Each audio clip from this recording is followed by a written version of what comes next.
Minsan, pag sinakop ng galit ang tao, may mga bagay itong nagagawa na madalas nagdudulot ng kapahamakan sa iba.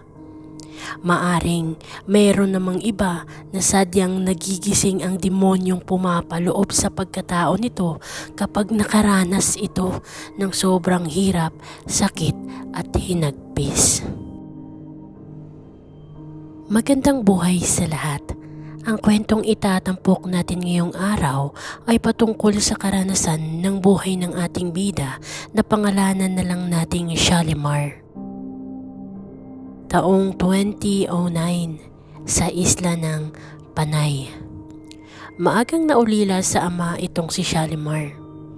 Sa edad na 16, para iyong nanay sa mga kapatid niya. Maaga kasi iyong namulat sa hirap ng buhay. Pangalawa siya sa 4 na magkakapatid, ngunit nang dahil sa pag-aasawang muli ng kanyang ina at maging ang nakakatandang kapatid ay nagkaroon na din ng pamilya, sinikap ng dalagang obligahin buhayin ang 2 pang maliliit na kapatid. Hoy Billy, ang kapatid mo ha. Habang wala ako, ikaw na muna mag-alaga sa kanya. Bayang, habang wala ang ate, huwag kang pasaway ha. Nandito naman si nanay, di naman kayo maalagaan pero sigurado ako iniisip din kayo nun. Kailangan ko lang talagang maghanap ng trabaho. Lalo pa ngayon, may bagong pamilya na ang nanay natin. O siya, sige na, huwag na kayong iiyak. Tahan na. Ang sabi naman ni Shali habang nagpapaalam sa mga kapatid niya. Paano na kami ate? Bakit ka aalis? Uuwi ka ba agad? Wala nang mag-aalaga sa amin ate. Kung pwede lang, wag mo naman kaming iwan. Wala na nga si nanay. Wala na si tatay. Pati ba naman ikaw ate? Naiiyak na sabi ng kanyang nakababatang kapatid na si Billy. Gustuhin ko man pero kailangan ko tong gawin para mabuhay tayo. Basta, ipangako niyo sa akin na mag-iingat kayo palagi. Huwag kayong pasaway. Ang sagot naman ni Shali habang niyayakap ang 2 niyang kapatid. Pinipili niya sanang pigilin ang mga luha para sa mga kapatid niya. Sa murang edad, iyan pa lang ang kauna-unahang lalayo siya sa pamilya niya. Hindi niya din alam ng mga araw na yan kung saan siya papunta. Tanging dalangin niya, gabayan siya ng Diyos sa mga pasyan niya. Bitbit ang maliit na supot na may ilang damit, sumakay siya ng bus papuntang Iloilo City. Nasabi niya sa sarili niya na kahit anong trabaho papasukin niya, kumita lang ng pera. Hoy Ining, saan ka pupunta? Parang maglalayas ka yata ah. Oh, ticket mo. Ang sabi naman sa kanya ng konduktor. Sabay abot ng ticket nito kay Shali. Manong, hindi po. Susunduin po ako ng tiyahin ko sa terminal. Basta daw po, ibaba nyo lang po ako sa mismong Tagbakharo daw po. Doon daw ako hihintayin ng tiyahin ko. Ang sagot naman ni Shali. Hala sige, libre na ito. Total, maliit ka lang naman at maliit lang naman ang espasyo mo sa upuan. Basta mag-iingat ka ha. Kaliit-liit mong bata, wala ka pang kasama. Delikado sa mga panahon ngayon Ining ang mga katulad mo. O siya, ako nang bahalang kumausap sa driver. Basta mag-iingat ka ha. Ang sabi sa kanya ng konduktor. Naku, talaga ho. Salamat po Manong. Hulog po kayo ng langit. Ang sagot naman ni Shali. Ikinatuwa niya ang tagpong iyon. Bagaman may dalang pera, insakto lang iyon pamasahe para makarating siya sa pupuntahan niya. 200 lang din naman kasi ang laman ng maliit niyang pitaka. Sa pagpapatuloy ng kwento, binaba nga siya sa mismong terminal na sinabi niya. Doon napalibutan siya ng maraming tao. Pero hindi naman naging dahilan ang murang isip niya para maloko ng iba. Matalinong bata si Shally. Habang umuupo sa hintayan ng mga pasahero, may nakatabi siyang ali. Hindi nyo na maitatanong, may pagkadaldal itong si Shalimar.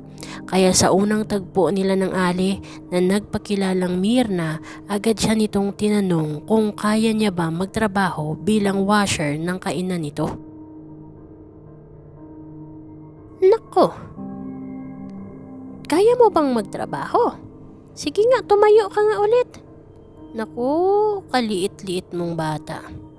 Pero sige, kung talagang desidido ka magtrabaho, sige tara. Andyan lang ang kainan malapit dito sa terminal kaya halika na. Pwede ka nang magsimula ngayon. Ang sagot sa kanya ng Myrna na nakilala niya. Talaga ho? Naku, maraming salamat po Aling Myrna. Hayaan niyo po, sisipagan ko po ang pagtatrabaho. Maaasahan niyo po ako. Ang sagot naman ni Shally. Akala ni Shalimar noon magiging maayos na ang lahat. Mabait naman kasi ang ali. May kaya sa buhay. Lahat ng mga anak nakapagtapos maliban sa panganay nito, si Banban. Ito ang katulong niya sa pagluluto sa karinderya. Sa 6 silang magkakapatid, ito yung may bisyo. Kaya mas piniling manatili sa puder niya. Biyuda na din kasi itong si Myrna kaya okay na din naman na walang trabaho ang binata. Dahil wala din itong sariling pamilya, halos araw-araw kasama nito si Shally. Manong, paubos na po yung ulam sa pananghalian. Maaga pa po, maghahabol pa po ba tayo ng lulutuin? Ang tanong ni Shally. Pagod ako siya. Pero kung hihilutin mo ako, gaganahan ako magluto ulit. Ang sabi sa kanya ni Banban. Naku Manong, sira to. Marinig ka ng nanay mo, baka isipin. Asar na sambit ni Shally. Naudlot ang sasabihin ni Shalimar nung bigla siya nitong hawakan sa bewang at akmang hahalikan nang biglang hinampas ng dalaga ng takip ng kaldero sa noo. Aray! Grabe ka naman siya. Ang sakit nun ah. Parang nawala ang utak ko. Galit na tugon ni Banban. Naku, buti nga yan lang yung inabot mo. Pag ako Manong ha, pag ako napuno talaga sa'yo, pupunggulin ko yung ulo mo. Child abuse yung ginagawa mo, baka nakalimutan mo. Ang bata ko pa. Akala nito. Asar na tugon ni Shally kay Banban. Sabay tawa ng dalaga. Sa ilang buwan nilang pagsasama sa trabaho, tuluyang nahulog ang loob ni Banban kay Shally. Mabait at masipag kasi itong dalaga. Samahan pang naayos niya na ang sarili at lumilitaw ang kagandahan nito sa paningin ng binata. Hanggang sa isang araw, kaarawan ng kapatid ni Banban, si Tina. Hindi naman maraming handa pero nagsipag datingan ang mga kaibigan nito na parang uhaw sa alak. Habang nagliligpit si Shalimar, niyaya nila itong uminom. Pinaupo sa mesa katabi ni Banban. Alam ni Tina na matagal nang may gusto ang kapatid niya sa dalaga. Ang totoo, hindi na din lingid sa pamilya ang nangyayari sa tahanan nila. Nako, pakimbong patong dalawang to. Banban, ikaw na nga magtagay kay Shally. Nahiya pa kayong dalawa? Huwag kayong mag-alala, ako nang bahala kay nanay kung sakali. Ang sabi na nanunukso na si Tina. Sa baso lang baga, tsa. Ang tugon naman ni Banban. Tawanan lang sila habang si Shally nakaubos na ng 2 baso. Hindi naman kasi siya sanay sa alak kaya maaga itong nalasing. Nakatulog ito sa lamesa ng hindi oras. Banban, buhatin mo na. Hindi na niyan kaya maglakad. Hatid mo na yan sa kwarto niya. Mabilis palang malasing ang babae na yan. Minadali mo yata Banban ang tagay niya. Ang sabi naman ni Tina. Habang buhat siya ng binata, naramdaman pa nito na parang kung saan nakakarating ang kamay ng lalaki. Hanggang sa pagising niya kinaumagahan, kasama siya ni Banban sa kama at nakayakap pa ito sa kanya. Sa pagkagulat niya, natulak niya ito at humagulgol pa sa pag-iyak si Shally. Anong ginawa mo sa akin? Paano na ako ngayon? Alam mo naman, 'di ba? Alam mo naman kung ano ang kalagayan ko. Marami pa akong pangarap, Banban. Ang sabi naman ni Shally.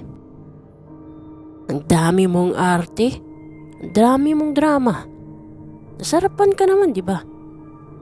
Daming babae nagkakandara pa sa akin na kagaya mo. Huwag kang mag-alala.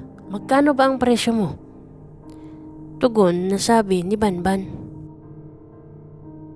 Lumayas ka sa harapan ko. Baka hindi ko matansya, hayop ka. Papatayin kita, lumabas ka. Galit na tugon ni Shally. Tumigil ang mundo ng dalaga ng mga panahong iyon. Halos hindi niya matanggap ang nangyari lalo pat hindi niya din alam ng mga panahon na yan kung paano magsumbong. Natatakot at nahihiya siya sa lahat. Makalipas ang ilang buwan, nalaman niya na lang na nabuntis na pala siya. Nalaman din ito ni Aling Myrna, ngunit imbis na tulungan siya, pinaglalagay pa nito ang mga damit niya sa supot at walang awa siyang pinalayas. Ni hindi man lang siya pinaglaban ni Banban, mas lalo pa nga itong sulsul sa ina. Inakit daw siya ng dalaga kaya may nangyari sa kanila. Bumuhos ang malakas ang ulan ng mga oras na yun. Tinatakbo ni Shalimar papunta ng sakayan. Uuwi na lang sana siya sa kapis nang bigla siyang nadulas. Sa lakas ng bagsak niya sa sahig, biglang dumaloy ang mainit na pulang likido sa kanyang mga hita. Kasama doon ang sanggol na dinadala niya. May mga tumulong sa kanyang dalhin siya sa pinakamalapit na ospital. Ngunit huli na. Lalabas na yung bata na hindi pa mabubuhay sa mundo. Anak ko, anak, walang hiya kayo. Magbabayad kayo. Simula sa araw na to, sa harap ng anak ko, sinusumpa ko, magdudusa kayong lahat. Umiiyak na tugon ni Shally. Miss, tahan na. Hindi makakabuti sa iyo yan. Magpagaling ka at kami na bahala dyan sa baby mo. Mahirap man tanggapin pero dito lang talaga siguro ang buhay niya. Ang sabi naman sa kanya ng nurse. Nakalabas na si Shally sa ospital. Tuliro pa ng mga oras na yun. Hindi niya alam kung saan siya papatungo. Nang may kung anong demonyo ang sumapi sa kanya. Habang naglalakad, may nadaanan siyang sementeryo. May mga naglalako ng kandila sa gilid nun. Lunes ng araw na yun. Si Shally ay apo ng kilalang babaylan sa lugar nila. Pero matagal nang patay ang lola niya at lalong hindi naman ito nagpamana sa kanya ng kung ano. Subalit may kung anong bumubulong sa kanya. Dala ng kandila, pumasok siya sa loob ng sementeryo. Naghanap ng walang taong lugar. Gumuhit ng pabilog at pinalibutan ito ng kandila. Parang hindi niya kilala ang sarili niya nung mga oras na yun. Nang biglang nagbigkas siya ng mga katagang kusang lumalabas sa bibig niya. Nakadipa siya at sinisigaw ang, "Mamatay ka! Mamatay ka!" ang sabi ni Shally. Hawak ang ilang kandilang malapit ng maubos, kinuyom niya ito sa kanyang mga kamay na hindi alintana ang init. Para bang may nag-uudyok sa kanyang ipadala sa hangin ang usok. Hinayaan niyang sumabay sa samyo ng hangin lahat ng sakit na nararamdaman niya at tuluyan siyang nagpatira pa kasama ng galit. Hinayaan niyang lamunin ang kaluluwa niya ng puot na gusto lang ay magkapaghiganti. Miss, gising huy. Okay ka lang ba? Bakit dito ka natulog? Naku, hindi ka man lang natakot dito. Hala, sige, bumangon ka na dyan. Umuwi ka sa inyo. Batang ito, nakadroga ka ba? Ang tanong sa kanya ng isang sapulterero. Naku Manong, pasensya na po kayo. Hindi ko na po alam kung bakit po ako nandito. Tsaka, hindi po ako nagdodroga. Pasensya na po, nagpapahinga lang po ako. Sige po, alis na po ako. Ang tugon naman ni Sally na animoy, hindi niya alam kung ano ang nangyayari sa kanya. Makalipas ang ilang buwan, naging maayos na din naman si Sally. Pinilit niyang mag-move on kasi naiisip niya may pamilya pa siyang nangangailangan ng tulong niya. Hanggang sa isang araw, may natanggap siyang mensahe sa cellphone. Unregistered number na sinasabing patawarin daw siya nito. Nagulat siya kung sino nang bigla na lang tumawag. Siya, ikaw ba to? Hello? Siya, alam kong ikaw yan. Napatawag ako kasi gusto ko sanang manghingi ng tawad sa'yo. Mahal naman kita pero natakot lang ako na ipadama sa'yo. Makakapunta ka ba dito? Saan ka ba? Siya? Hello? Nagmamakaawang tugon sa kabilang linya. Banban? Ikaw ba yan? Ano bang gusto mo? Tsaka bakit ka pa napatawag? Gusto ko ng katahimikan kung pwede lang. Huwag ka nang tumawag, okay? Ang sabi naman ni Sally. Siya, maawa ka. Gusto ko lang makita ka nga. Akmang magsasalita pa sana si Banban nang biglang na lang naputol yung linya. Nahinto ang boses sa kabilang linya nang biglang may sumagot na babae. Si Aling Mirna. Umiiyak ito habang nanghihingi ng tawad. Dumating ang dalaga bandang hapon na. Sa kasamaang palad, hindi niya na naabutan si Banban na buhay. Sa nasaksihan niya, sobrang laki ng tiyan nito at mga paa. Ang daming test na ginawa ng mga doktor ni wala man lang nakitang sakit sa binata. Kaya napaisip na lang din siya. Tama lang ang nangyari para wala ng babaeng kagaya niya ang mabiktima ng lalaking walang bayag.